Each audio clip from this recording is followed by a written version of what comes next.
Assalamualaikum warahmatullahi wabarakatuh. Alhamdulillahilladzi anzala al-Qur'ana lin-nasi wa rahmatan wa tibyanan likulli syai'. Allahumma shalli wa sallim ala sayyidina wa habibina Muhammad Allahumma shalli wa sallim alaihi. Yang saya hormati Sahibul Bait pada penasihat yayasan, yang saya hormati para orang tua kita yang hadir, ada Pak Kanwil Menteri Agama Jawa Barat, Pak Kanwil, terima kasih kerolannya di angkat penting ini diniatkan sebagai lembaga kecerdasan umat luar biasa.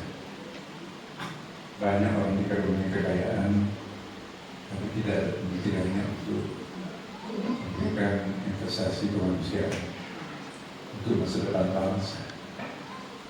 Orang yang berpikir seperti ini perlu kita berikan dukungan, karena tidak banyak orang mau berbagi, menolong orang-orang yang mustaqbil. Sekalipun mereka kemudian punya kekayaan luar biasa, tapi nafsi dirinya sendiri. Saya juga mohon maaf mestinya kita tadi buka puasa bareng, tapi karena kami harus menunggu pada imam tertutup ormas Islam mulai dari MUI, kemudian Nahdlatul Ulama, baru ke Muhammadiyah, baru ke Al-Wasliyah, kemudian juga Irsyad, kemudian satu lagi ada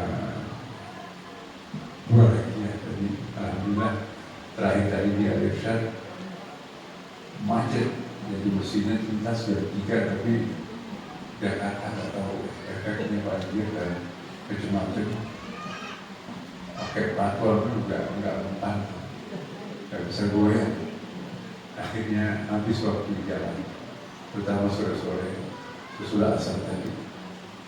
Perkiraan kami selesai jam 4, saya sampai di sini jam 5, tapi ternyata kenyataannya seperti ini.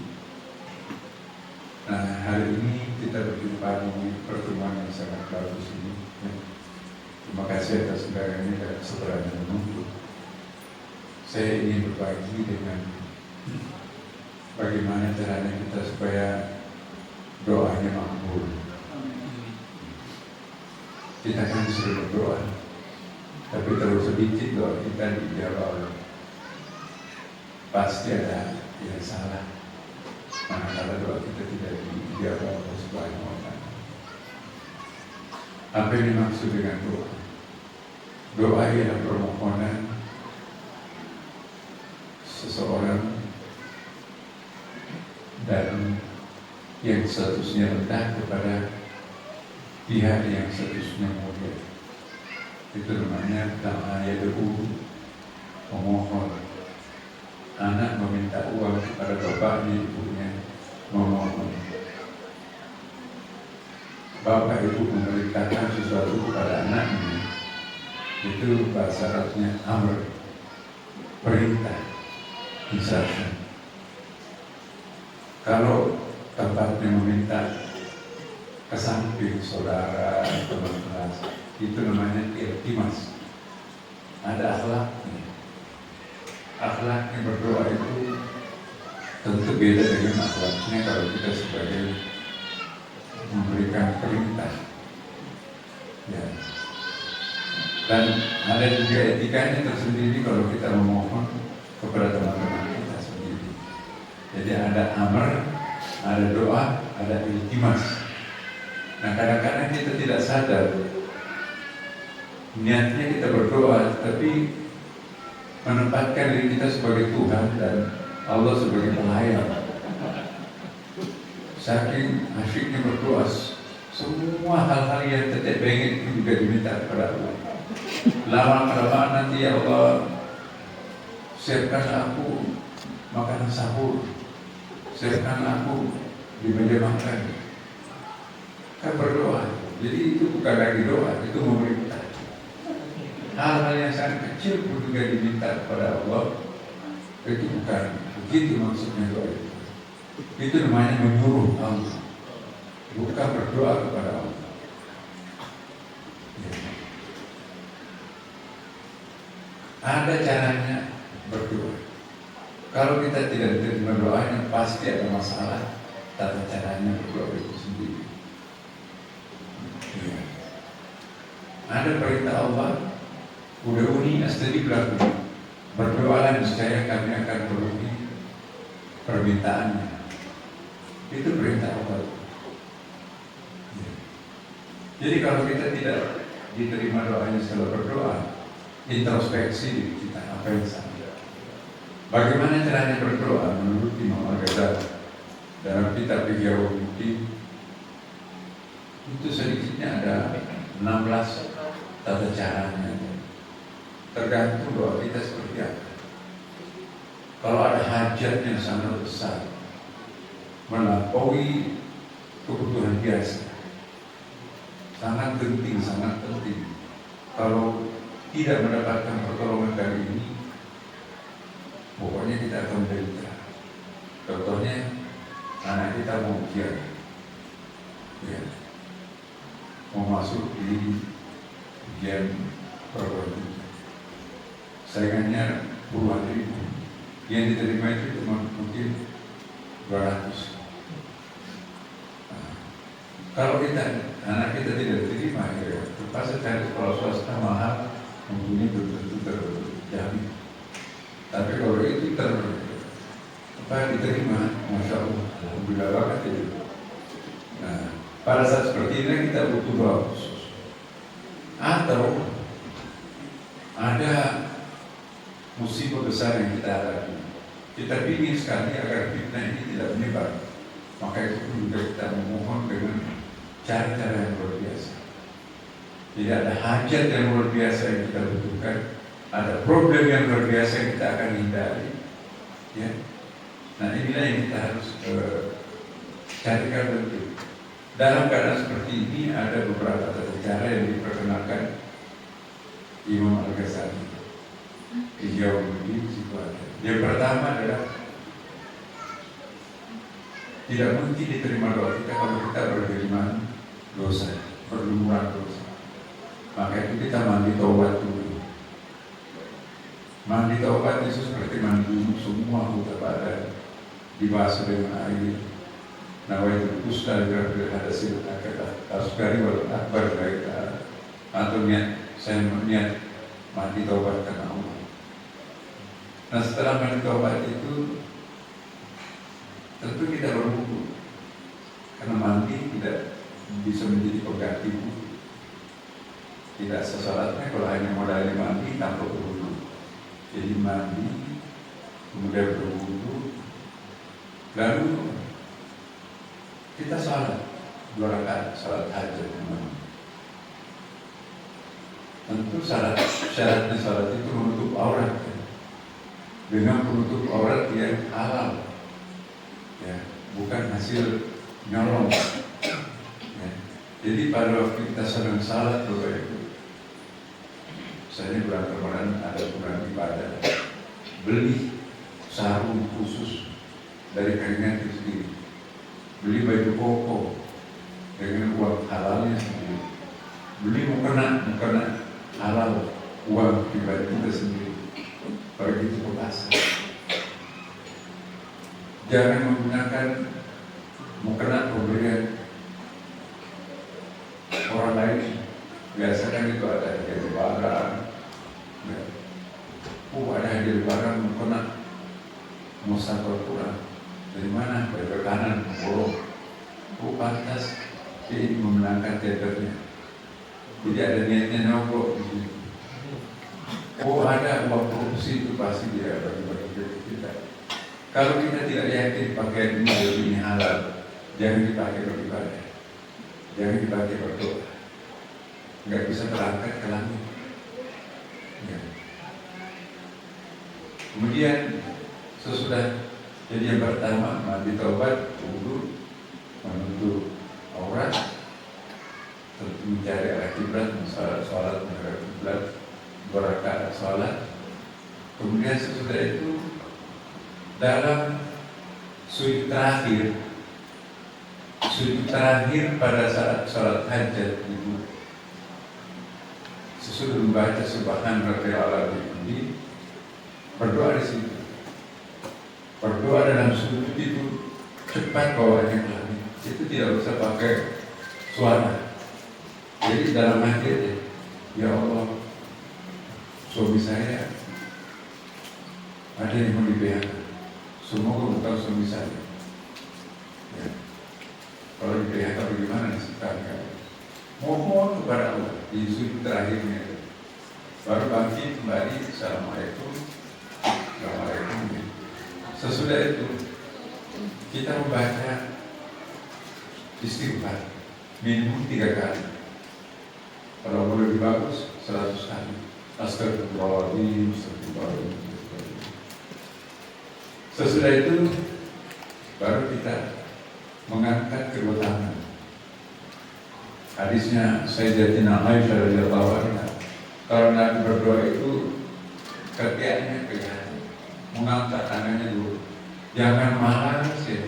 Minta kepada Tuhan kok malas. Kalau tangannya taruh di paha, minta aja malas apalagi. Gimana Pak bisa serius? Nah kita serius minta kepada Allah. Ini minta diberi banyak, tapi tangannya malas diangkat taruh. Ibaratnya kalau kita mau gak kita kasih orang seperti itu. Minta-mintanya taruh mas, ya tangannya di bawah, ya apa?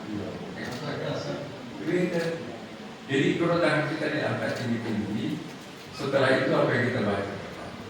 Pertama kita membaca ya, Al-Fatihah. Sesudah baca Al-Fatihah, baca tahmid lagi, puji-pujian. Di situ ada yang disebut dengan munajat. Munajat itu kita baca tahmid. Alhamdulillah, bersyukur mengenai atau semacamnya. Jangan langsung berdoa, munajat dulu. Apa itu munajat? Menyatakan kerendahan diri kita sebagai hamba dan menyatakan keunggulan kemahagungan Tuhan sebagai Tuhan. Contohnya, ya Allah, inilah hamba-Mu yang bergeriman dosa, tapi mau kemana kami minta pertolongan berbuka kepada Engkau. Aku tidak punya Tuhan selain Engkau, ya Allah. Jika Engkau menolak doa kami, maka kemana kami akan memohon? Mereka syaitan yang mengawasi itu kan. Ilahi bila suruh kita wasi'ala wala akwa ala nari jahimnya kan. Ya Tuhan, itu aku nawas itu Tuhan pun juga belum terkomplit itu. Ilahi lastun firdausya, ya Tuhan, lastun firdausya, aku tidak pantas untuk masuk ke dalam surga, mengingat banyak dosanya kan. Ya Tuhan, aku tidak pantas masuk ke dalam surga, tapi hamba juga tidak kuat masuk ke dalam neraka. Fabri taubatan ya Dzal-Jalali, ya Allah, terimalah taubat kami, wahai Zat Jemaah. Ya. Jadi itu namanya munajat. Munajat itu menyatakan kerendahan kita dan keagungan Allah SWT. Setelah itu baru kita berselawat nanti, atau didahulukan selawat dulu, baru munajat. Dan penting ada selawat pembuka ya. Jadi Al-Fatihah, tahmid, selawat, munajat, baru setelah itu masuk kepada poin doa kita. Masuk ke poin doa. Ya Allah, besok anak saya wawancara, yang diterima hanya 3 orang, sedangkan yang mendaftar pertamanya itu 1000 orang, dan yang diterima finalnya 7 orang. 7 orang itu hanya 3 orang yang diterima. Mudah-mudahan anak saya satu di antara yang akan diterima di antara 3 orang itu. Sudah itu kita tutup lagi doa kita dengan membaca selawat Nabi lagi. Sesudah itu ya ada doa sepenjaga itu apa nanti dunia hasan apabila akhirat semakin ada benar, kemudian baca lagi surah Al-Fatihah. Nah, sesudah kita baca surah Al-Fatihah, jangan langsung beranjak, sujud dulu sebagai tanda syukur. Ya Allah, sebelum Engkau mengabulkan doa, izinkan saya sujud di hadapan kebesaran. Allahu Akbar, sujud mencium lantai. Subhanallah, subhanallah. Sudah itu baru bergerak. Nah sekarang kalau kita berdoa seperti itu, jangan langsung terlalu minta Allah sih. Waduh, bagaimana? Nah ini rahasianya berdoa. Jadi saya ulangi, sangat penting. Ya. Apalagi kalau sangat penting mandi, karena kita kan pasti pernah berdosa kan, mandi taubat. Ya. Kemudian salah sunat taubat itu, kemudian lanjutkan salah sunat hajat. Jadi 2 rakaat itu sebetulnya 2 rakaat ya. Rakaat pertama salah sunat taubat bersih diri, baru 2 rakaat berikutnya itu salat hajat.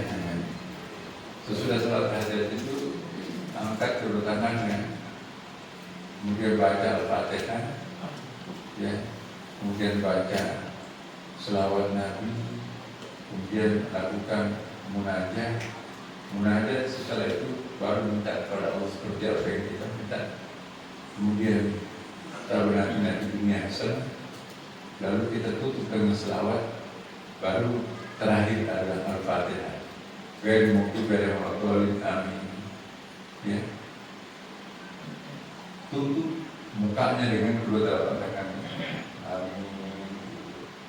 Karena itu nanti kalau tangan kita berdoa seperti ini adanya cahaya, tutup muka itu nanti akan bercahaya.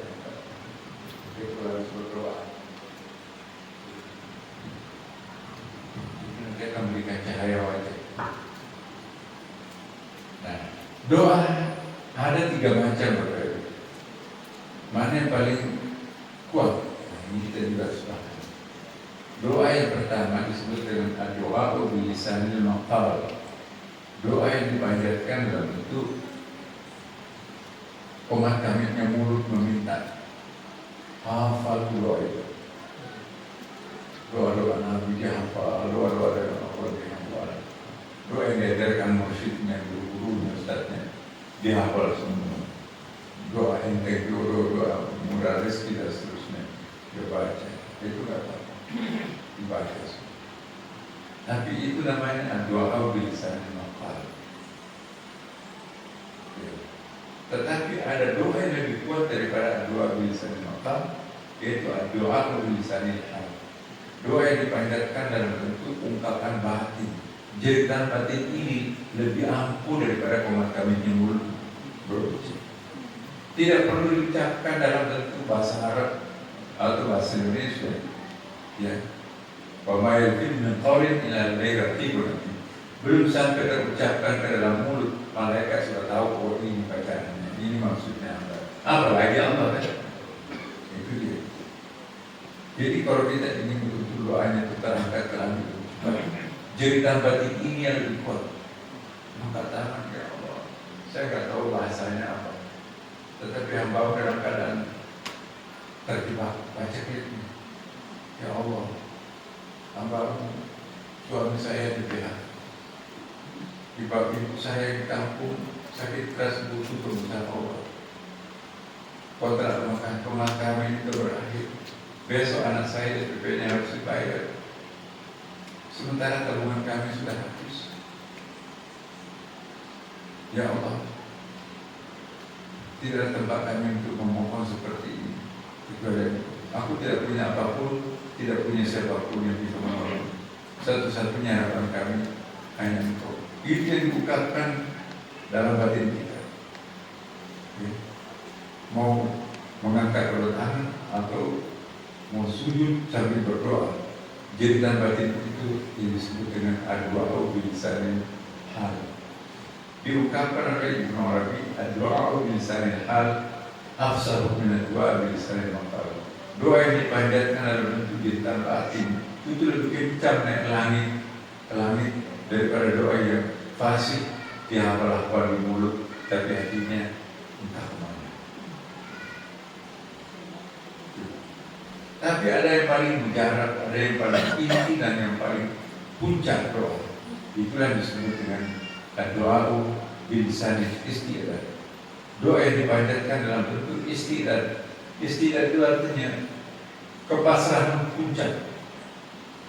Doa yang dipanjatkan dalam bentuk kepasrahan total kepada Allah. Ya Allah, Engkau yang Maha tahu apa yang hamba-Mu butuhkan. Kami tidak tahu mengurai kebutuhan kami terlalu banyak. Kami tidak bisa menghitung problem saya yang begitu besar. Saya harus mulai dari mana meminta? Aku hanya menyerahkan diri sepenuhnya kepada Allah. Hamba-Mu yakin Engkau lebih tahu apa yang terbaik buat kami. Apapun keputusan, aku akan terima apa adanya. Aku tidak minta apapun. Jadi tidak berdoa, nggak mau berkata-kata apapun, nggak mau menjadikan sesuatu. Pokoknya aku pasrah kepada-Mu. Ternyata itu doa yang paling penting. Apapun keputusan-Mu ya Allah, itu aku akan terima. Ya, ternyata lain yang Dia maksudkan, lain yang muncul pada dirinya, aku terima ya Allah. Karena kami yakin bahwa Engkau adalah Maha Baik. Tidak mungkin Kau memberikan sesuatu yang tidak baik buat hamba-Mu yang butuh seperti aku. Minta jodoh. Kita tidak boleh kecewa. Itu ada hadis Nabi itu. Tidak boleh kita kecewa terhadap permohonan kita. Jadi saya kok minta jodoh siang malam sudah. Ya Allah, semoga saya dijodohkan dengan si A. Ya, sudah puasa Senin Kamis, sudah salat tahajud, puasa buka, wirid, ngaji segala macam, wirid, datang ke rumahnya Ustaz, kasih amplop segala macam. Tapi ternyata tetangganya yang nggak pernah salat itu dilamar. Sakit hatinya, ya Allah. Apakah Kau ada kerjaan? Hanya imajinasi saya aja menyembah Engkau. Masa orang yang tak pernah berusaha kok dilamar? Putusan saja, tidak mau. Saya tidak kepercayaan terhadap Tuhan sekarang. Saya sudah sekian lama berdoa, tetangga yang dapat, para tetangga itu nakal, tetap proses tidak pernah salah, mana dia dapat. Kita tidak boleh salah paham terhadap doa kita tidak dijawab.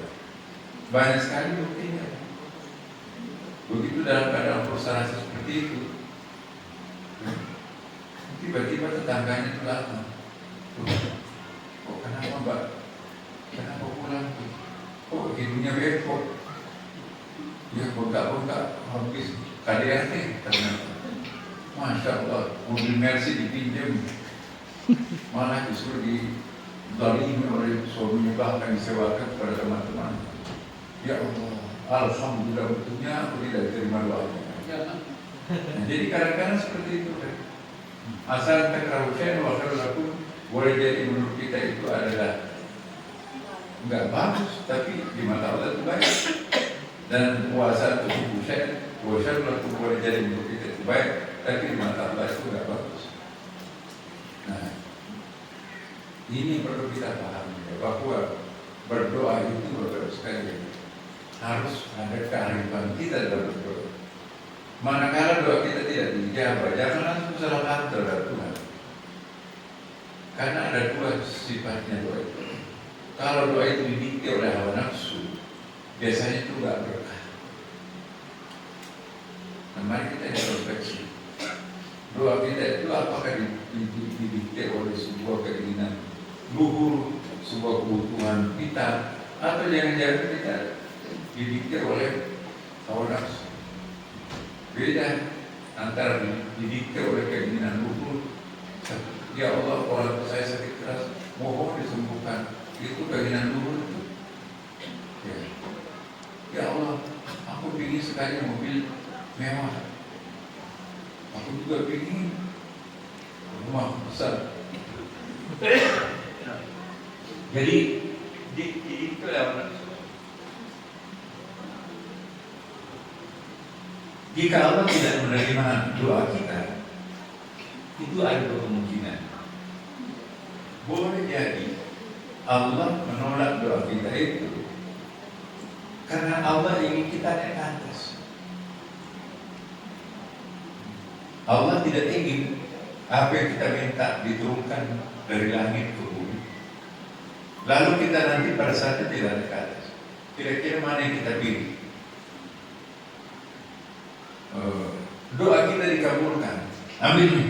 Masa setiap malam minta itu terus? Ambil. Permain-main dunia ibu, nggak usah naik langit. Tapi doa kita nggak diterima, tapi kita yang diterima naik langit. Akhirnya kita sadar dan melihat, ya Allah, kita hasil dipamerkan di langit ini, ya Allah lebih besar daripada apa yang kita minta. Ya Allah, jangan kabulkan permohonan-permohonanku kemarin. Aku mau yang ini, ternyata banyak lagi istimewa di sini. Nah, jadi kalau doa kita gagal diterima oleh Allah, boleh jadi penolakan doa kita itu artinya penerimaan diri kita dari lain. Atau sebaliknya, boleh jadi ya,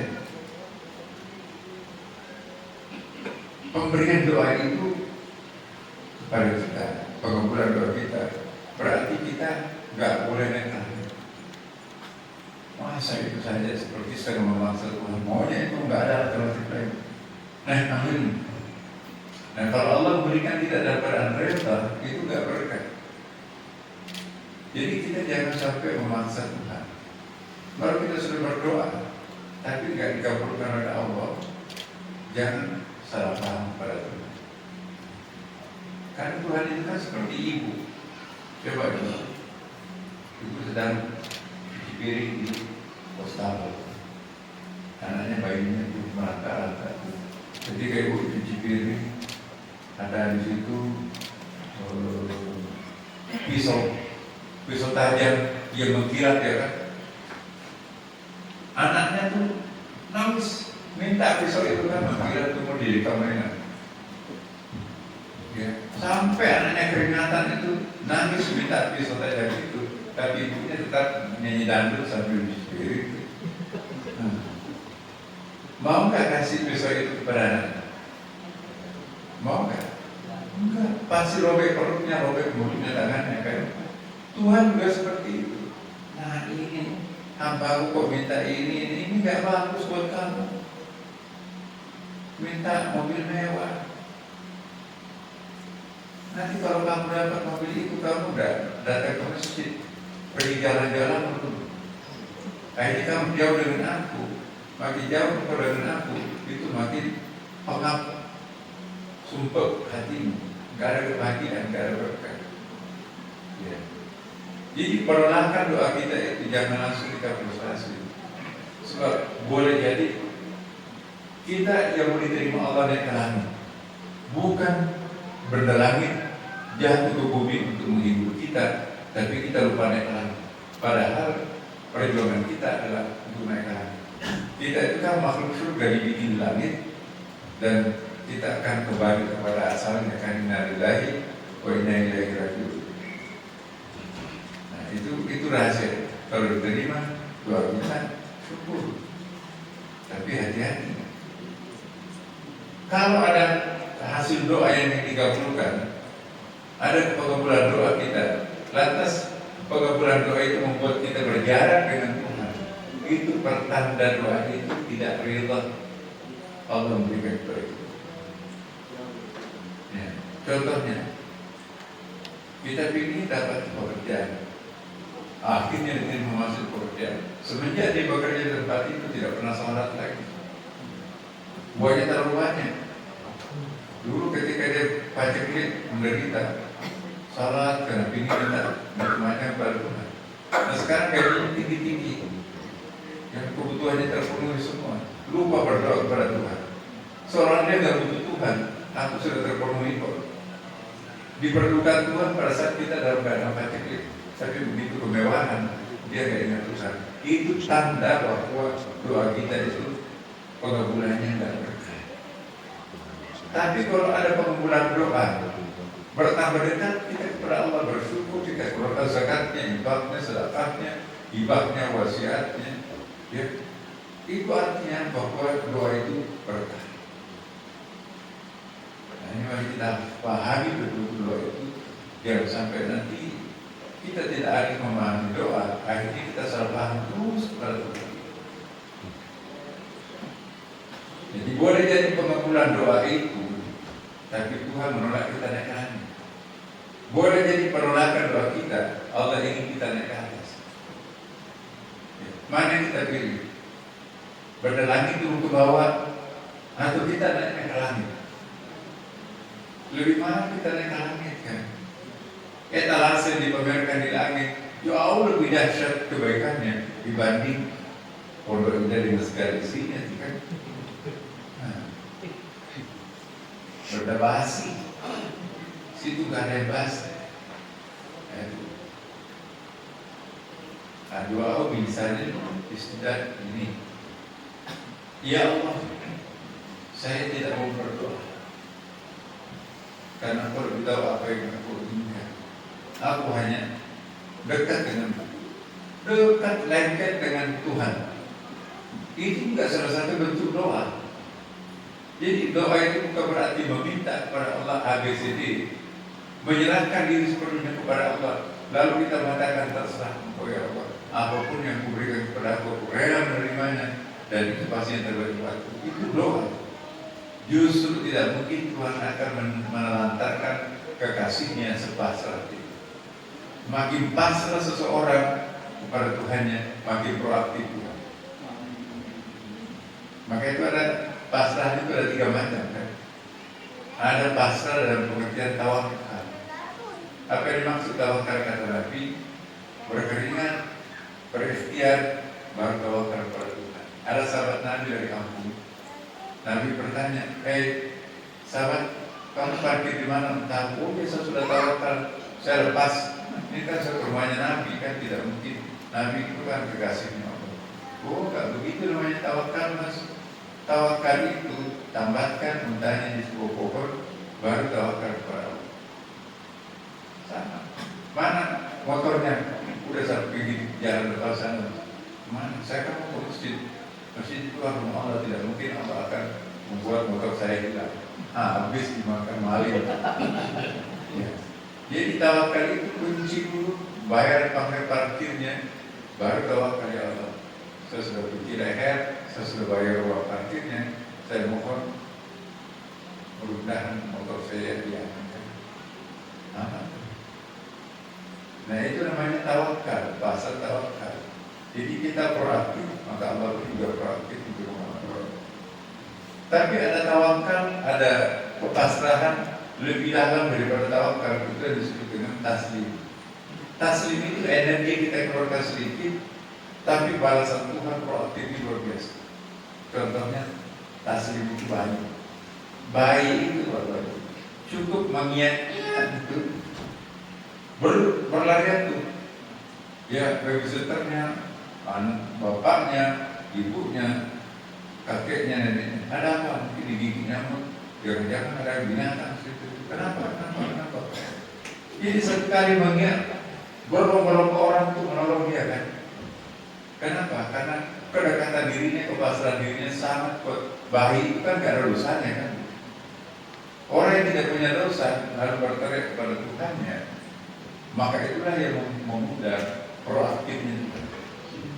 Coba kalau kita sekarang ini berteriak seperti bayi, bukannya orang lain menolong kita, malah menjauhi kita. Ada orang gila baru. Iya kan? Ada orang gila baru ini.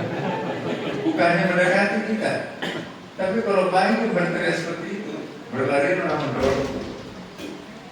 Nah ada lagi yang paling pasrah, itu disebut dengan tafwid. Takwid itu seperti janin. Janin itu tidak perlu berteriak. Pernah nggak ibu mendengarkan janinnya berteriak-teriak minta makan? Nggak pernah kan?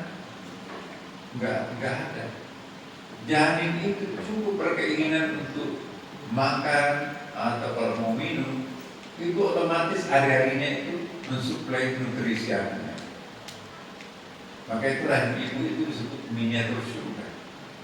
Keadaan di surga seperti itu. Tidak perlu manja pohon kelapa untuk makan kelapa. Berkeinginan saja itu sudah terasa di tenggorokan. Nah, maka itu rahim ibu itu miniatur surga. Tidak ada keringat di situ. Bayi tidak pernah buang kotoran kayak bayi kan. Janin itu tidak pernah buang kotoran. Harum. Maka itu bayi kalau baru lahir itu kan bau surga kan. Parfum surga. Coba janin bayi yang baru lahir dari ibunya kan harum kan. Enak tuh dicium-cium itu bayi. Satu hari, 2 hari gak mandi masih harum tuh enak. Itu masih bau surga. Itu baunya Rasulullah seperti itu. Bau parfum surga itu baru keluar dari surga kan. Hawa surga itu masih ada. Tanpa pakai bedak enak tuh baunya bayi. Coba kalau ibunya tidak mandi 3 hari. Bau apa? Nah, itu tentu apalagi bapaknya kan. Jadi kalau orang bersih dari dosa, keringatnya juga harum. Itu takwid namanya. Cukup berkeinginan nutrisi aktif memberikan makanan terhadap bayi. Kayak mayat ya. Pasrahnya mayat itu kan cukup melipat tangan gini. Mayat satu RT itu heboh itu. Siapa yang dari kuburan? Siapa nanti yang sholat ini? Siapa yang ngurus mandikan? Siapa memberikan kekapan? Yayasan kamu aja siapa? Ambulans siapa? Udah terbagi habis dalam tempo singkat. Semua orang menawarkan jasanya. Padahal kalau orang baik kan. Mayatnya enak-enak. Tiduran di situ melipat tangan. Yang satu RT heboh. Sampai takziahnya pun sudah diurus semuanya. Sampai hari ke-7 pun hari 40, hari 100 udah beres semuanya tuh. Mayatnya gak pernah bergemi sedikit. Itu namanya takwid. Jadi semakin pasrah kita kepada Allah, maka semakin proaktif Allah. Mau. Tapi semakin ngeyel kita kepada Allah, semakin enggak aktif Allah. Maka itu kepasrahan itu begitu. Faidah azam tafatawakal Allah. Innallaha yuhibbul mutawakkilin. Jadi kalau kita sudah berkreasi, berinisiatif sedemikian rupa, serahkanlah diri kepada Allah, maka Allah lah yang akan mau. Kita percaya ada Allah kan? Dan buktinya banyak sekali bahwa Allah itu betul ada. Allah tidak pernah mengecewakan kita. Cuma kita sering mengecewakan Tuhan. Pernah gak Tuhan mengecewakan kita kalau betul hati nurani yang sangat dalam kita menjerit batin ini minta kepada Allah? Pernah gak Allah mengecewakan kita? Pada akhirnya permohonan yang sangat vital itu, orang tua itu kan seringkali puas. Ya Allah, Engkau ternyata tidak pernah mengecewakan. Selama doa itu kita doakan dengan penuh kepasrahan diri, maka itulah nanti akan dijawab Allah SWT. Nah inilah mengapa sampai kita perlu membuat satu konsep doa yang bagus. Jadi pertama perbaiki makrifat kita tentang doa. Kalau Allah tidak mengabulkan doa kita, yang akan menerima doa itu adalah anak kita. Tidak ada satupun doa yang disisihkan Allah. Ya. Hai, kalau saya penuhi permintaanmu sekarang, kamu hanya menjadikan itu sebagai kebutuhan sekunder. Tapi anakmu nanti akan menjadikannya itu sebagai kebutuhan primer. Sayang anak kan, ya sayang. Jadi kamu gak usah saya kasih anakmu yang membutuhkan nanti. Dalam era penuh persaingan nanti, anakmu bahaya. Berkali. Pernah gak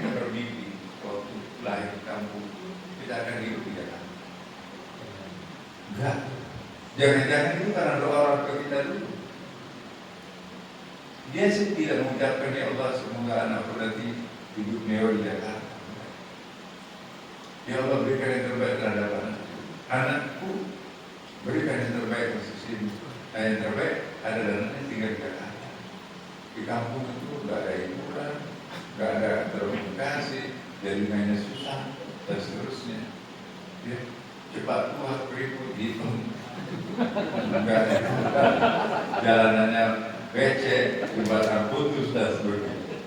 Jadi kita bisa ketawa sekarang.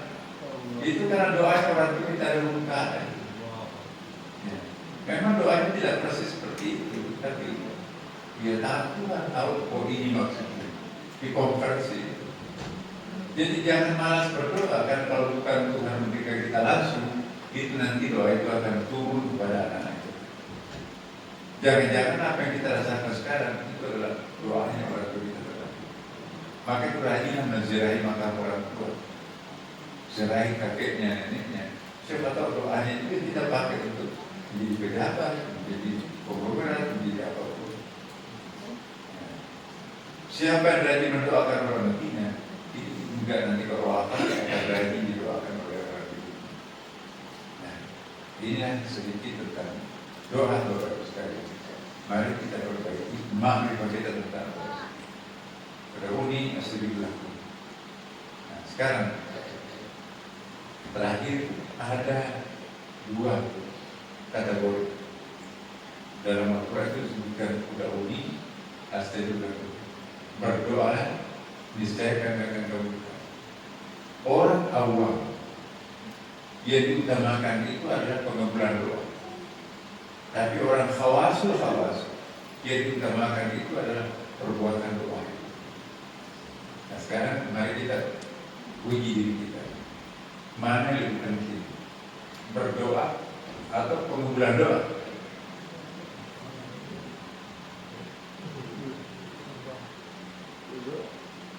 Berdoa atau di pengabulan doa itu? Mana yang penting, pengabulan doanya atau berdoa? Berdoa. Ya? Berdoa. Pengabulan doanya berdoa. Ya?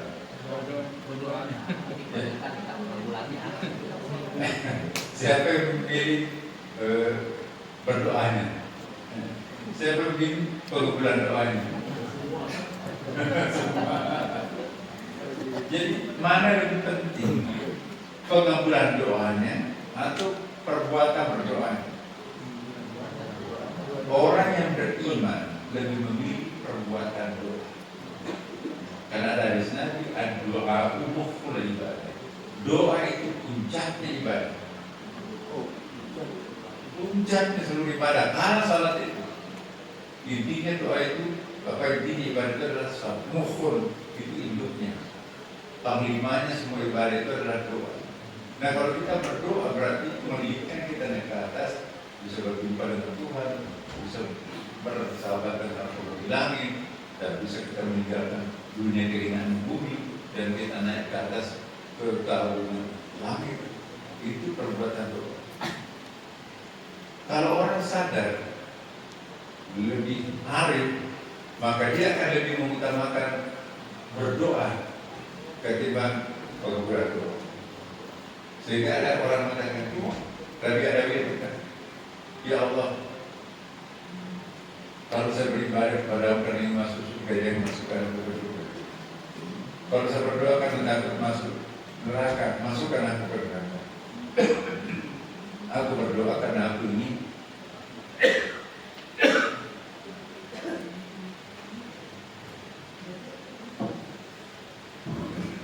berdoa karena mencintaimu. Jadi cinta kepada Allah itu melebihi semuanya. Nah, jadi doa itu lebih penting daripada pengabulan doa. Ambil itu surga. Surga itu ambil itu Lailatul Qadar. Kita kan kejar-kejar Lailatul Qadar juga. Kalau orang sudah sampai ke tingkat awas, dia nggak tergila-gila Lailatul Qadar. Ambil. Aku tidak butuh Lailatul Qadar. Aku tidak butuh surga. Yang aku butuhkan adalah siapa yang menciptakan surga dan siapa yang menurunkan Lailatul Qadar. Mana lebih baik? Ya, Lailatul Qadar atau yang menurunkan Lailatul Qadar? Mana lebih mulia? Surga atau pencipta surga? Surga itu makhluk, Lailatul Qadar itu makhluk. Sedangkan Allah yang menciptakan surga, menurunkan Lailatul Qadar itu sang Khalik. Lebih mulia mana? Khalik atau makhluk? Khalik. Ya. Jadi kita itu lebih baik mendapatkan sang Khalik daripada makhluk. Jadi kalau ada orang tergila-gila dengan Lailatul Qadar, bukan terus sampai ya, menunggu Lailatul Qadar membeku airnya bukan ada kuat darinya. Bagi orang yang dekat dengan Tuhan, santai-santai aja. Yang aku tunggu bukan Lailatul Qadar, yang aku tunggu adalah yang menentukan Lailatul Qadar. Ya. Kira-kira kalau kita bersama dengan, atau saya berikan satu contoh, kita nggak pernah naik mercy, banyak orang nggak pernah naik mercy. Ya. Mau nggak kita berdoa, ya Allah berikan aku mercy, siang malam minta mercy. Ya. Tapi begitu anaknya kawin dengan yang punya mercy, kawin mercy, otomatis dia dipanggil dia ke Jerman, istana. Sejauh lapangan mata memandang itu perlu dengan mercy. Ribuan tuh mercy mungkin ke Indonesia berapa? Kira-kira kalau orang sudah anaknya kawin dengan pemilik mercy, ya tentu 3 miliar kan, masih mau nggak berdoa? Ya Allah berikan aku mercy. Ketika dikasih, ya Allah berikan aku mercy. Tapi begitu dia tidak diterima karena anaknya kawin dengan pemilik mercy. Kita masih mau berdoa nggak? Ya Allah berikan aku mercy, udah kebanyakan mercy kok. Mungkin minta jet. Ya. Jadi itulah manusia. Nah, inilah perlu kita pahami mereka orang. Jadi kembali lagi bahwa sebetulnya yang paling penting itu adalah perbuatan doa. Udah uni, astagfirullah. Berdoa, niscaya aku akan terbuka. Jadi kalau kita berdoa itu bukan tujuannya untuk meminta, tapi tujuannya untuk mendekatkan diri kita kepada Allah. Doa untuk ibadah, doa itu hidupnya ibadah. Tapi kalau dapat dua-duanya, ya syukur ya kan. Kita berdoa supaya dekat dengan Tuhan, kan memanjat langit itu doa itu. Tapi dikabulkan juga doanya. Dunia akhirat dapat, langit bumi dapat. Itu yang paling bagus. Rabbana atina fid dunya hasanah wa fil akhirati hasanah wa qina adzabannar.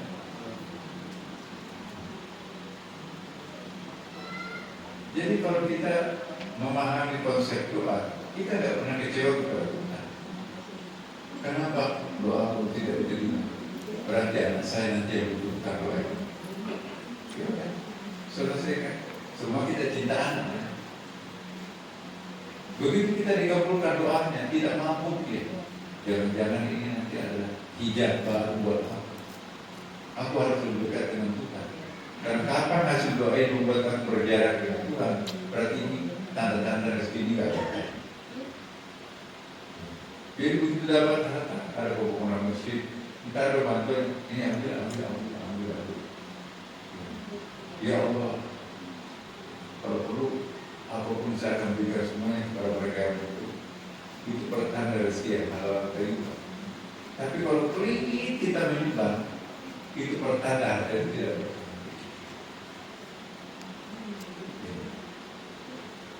Kalau ada orang jengkel menerima tamu, ada tamu kok sahur ada tamu, bukan ada tamu, puasa menerima tamu, itu pertanda rezekinya itu tidak berkah. Tapi kalau kita gembira, ya, gembira pada saat ada tamu, itu pertanda rezekinya halal thayyibah berkah. Ya. Maka itu orang kampung itu kan jarang melakukan dosa kan, betul. Tidak sama oleh dekat. Kemana-mana doa berdosa. Buka mata saja sudah langsung berdosa kan. Apalagi kalau ini mikro yang berhadapan-hadapan kan. Di pagi hari harum tuh. Bukan main, begitu buka mata langsung. Gimana? Nah kalau kita banyak dosa, ujung-ujungnya nanti itu tidak senang dengan tamu. Itu kriteria. Kapan dalam hati ini kita tidak senang dengan tamu, ada sesuatu yang tidak berkah dalam hidup.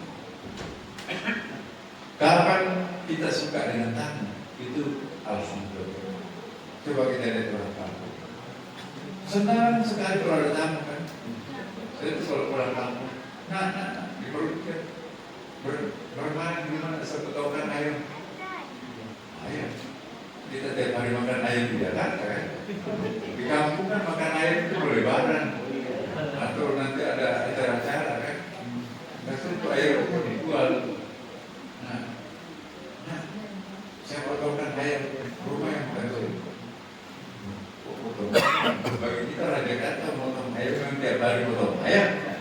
Makanannya ayam kan. Tapi kalau di kampung jarang makan ayam. Nanti mau baca doa ada ayam gitu. Itu begitu kita pulang kampung mau ada bisa mau dong ambil. Pada itu kan jualannya orang kan. Dia simpul mau dong ambil bahagia. Pemberian orang desa kepada dia itu puas sekali. Alhamdulillah. Pada itu kan jualannya tuh. Bagasi mobilnya itu penuh tuh. Pulang. Tidak dimakan juga. Orang kota kan malas makan. Matanya aja yang habis. Nah, kamu berkira potong ayam. Tapi giliran orang desa pergi ke kota, baru bahari akan pulang kampung. Karena kan pulangnya kapan? Orang ketika kita datang ke sana itu mau ambil semua. Jadi itu contoh Bapak. Kapan kita jengkel tidak senang menerima tamu, ada harta yang tidak berkah masuk ke dalam tubuh kita, ada harta yang tidak mau dimakan oleh orang lain. Tamu itu bukan tamu kita Bapak. Tamunya Allah. Jadi kalau kita rajin memberikan makanan pada tamu, ya, itu artinya harta kita bagus. Coba kita lihat contohnya dari Ibrahim. Ya, hampir semua Nabi seperti itu. Nabi Ibrahim itu nggak pernah makan sendiri, harus makan berjamaah. Kalau nggak ada temani makan, pergi ke pasar. Hei, siapa yang bermakan, saya temani aku makan. Bayang, Nabi loh. Kita mau makan sih, tapi tamunya belum mau pulang. Kalau dia makan, kita habis. Siapa tahu malam.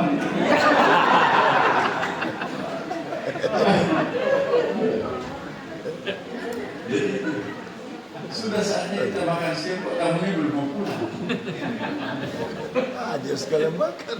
Jadi orang Arab itu pintar, bikin syair, kita bikin puisinya atau sajak itu.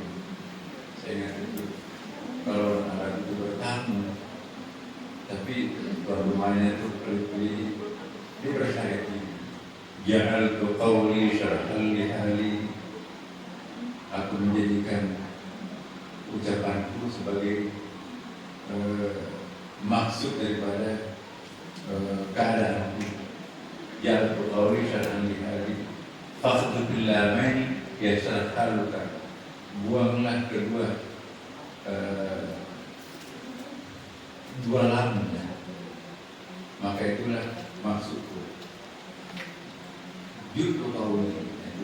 Jadi kalau kita menulis bahasa Arabnya, ja'altu, ja, ain, lam, ta, ada lamnya di situ kan, ja'altu. Qawli ada dua lam di situ, ja'altu qawli. Kalau dihilangkan dua lamnya itu, judul qawli saya sangat lapar. Jadi bersyair, ja'altu qawli syarahli. Pintar, cakep, gitu. Ya, Bukan cakapnya yang penting, perhatikan saya. Aku menjadikan kata-kata ini sebagai maksud tujuanku. Buanglah kedua huruf lamnya, maka itulah maksudku. Setelah dibuang lamnya itu, jadi bunyinya jutu kawi, aku sangat lapar. Jadi minta nasi itu. Tuan rumah nggak nangkep. Tapi mintanya halus pakai syair, jalan ke kau hari-hari, pafdu bila main dia sudah halus. Jadi inilah satu penyakit perkotaan ini, tidak suka tamu. Jujur. Kenapa tidak suka tamu? Terlalu banyak barang-barang masuk di pintu.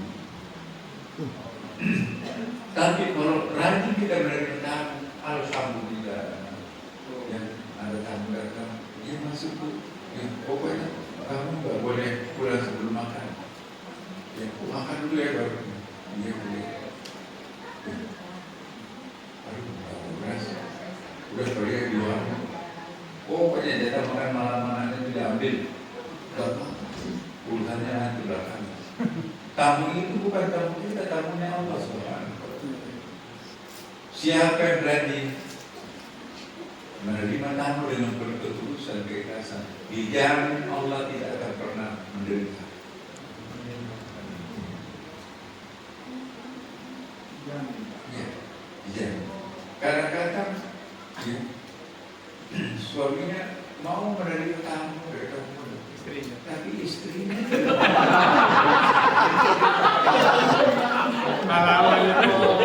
siapa sih itu?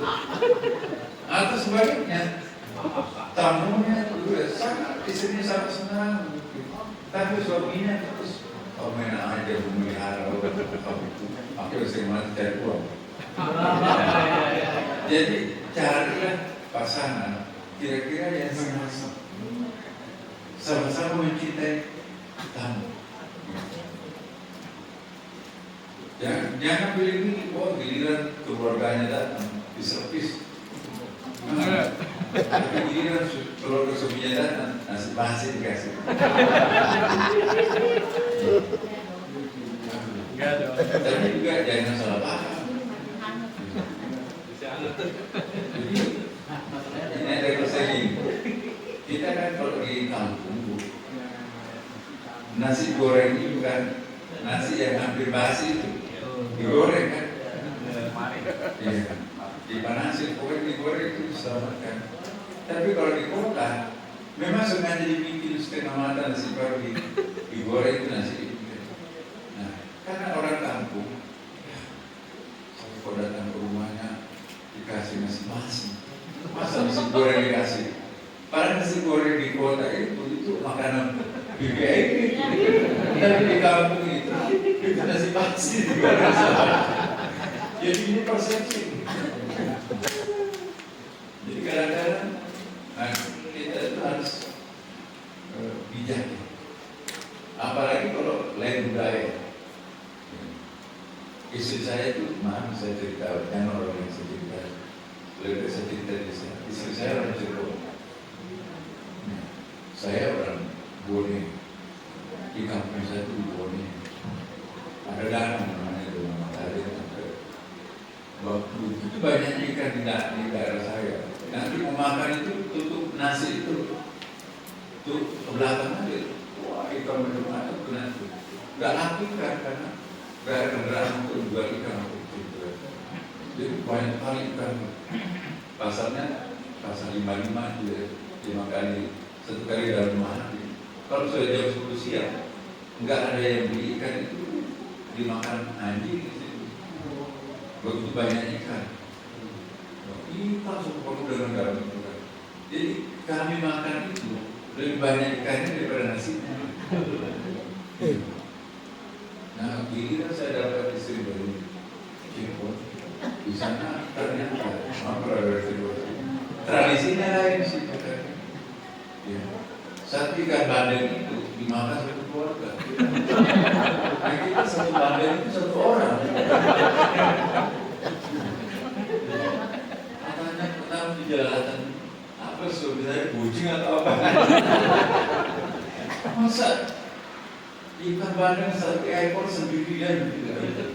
Memang kebiasaan kita makan satu ekor gitu.